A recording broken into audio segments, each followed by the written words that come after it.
everyone, happy Halloween and welcome to Halloween weekend box office where Dune is at its second weekend.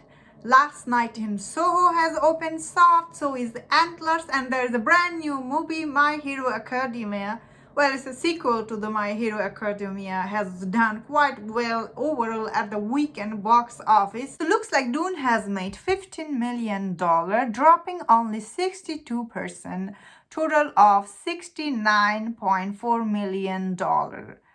And it is going to cross $300 million at the worldwide box office. When I look at Dune's box office number, it's truly testament to how silly Warner Brothers was to give this movie free on HBO Max.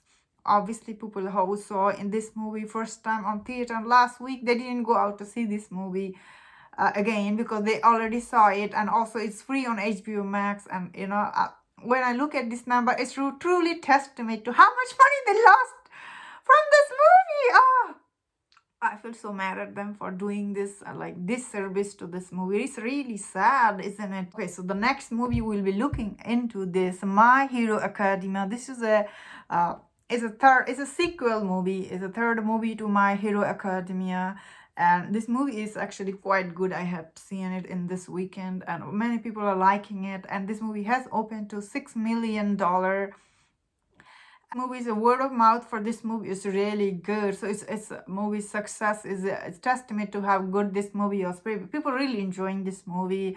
And the last night in Soho has so the last night in Soho is kind of like divisive, this movie, honestly. This movie I never imagined will open huge, but it only opened $4 million. It's very less, like, especially it is kind of like a spoil a little bit of horror twist to this movie. I haven't seen it, that is what I heard. And this movie is directed by Edgar Wright. Many people actually like Edgar Wright movie, although they are not hugely successful at the box office. But he's definitely my also favorite director movie like to see. But it's open really low, isn't it? It's only $4 million. It's really low for this movie. Especially this movie does have a star like Anya Taylor-Joy. I'm really shocked. So next movie we're looking into is the Antlers. Okay, so I have seen Antlers. So again, it's very divisive movie. It's some people like it, some don't. Some people don't. People who don't like it because if you have seen the trailer, you have seen the movie. Although there is some creature in this movie, and the way storytelling, the performance were really strong. But Antler is never going to make a lot of money at the box office.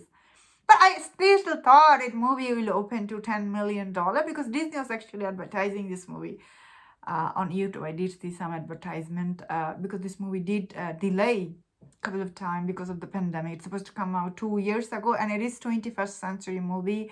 And when Disney bought them, they got this movie. Now finally it's released, and it did overwhelmingly low at the box office.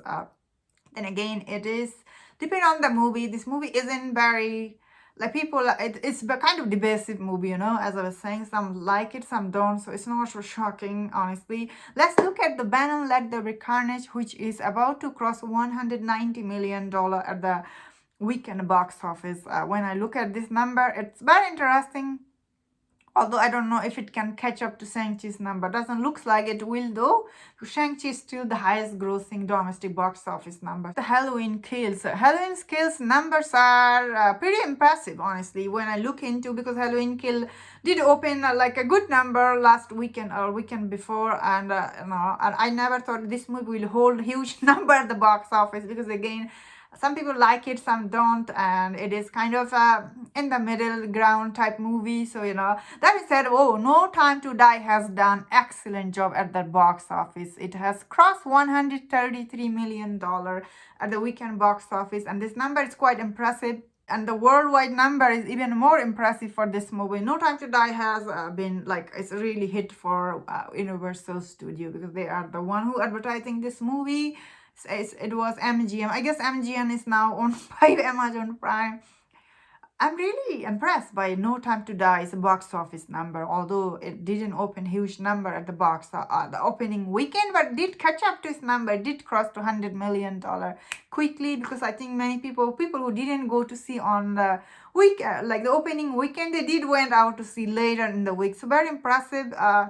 So this weekend box office is not that interesting, but I still thought it was interesting to look at it. Next week gonna be like huge weekend, of course. Eternal will open next week, so I'm very excited to see what will happen next week. Don't forget to check out my video next week. And that was my thought on this weekend box office. Let me know in the comment, and if you enjoyed my video, don't forget to subscribe, don't forget to leave your comment, and please take care.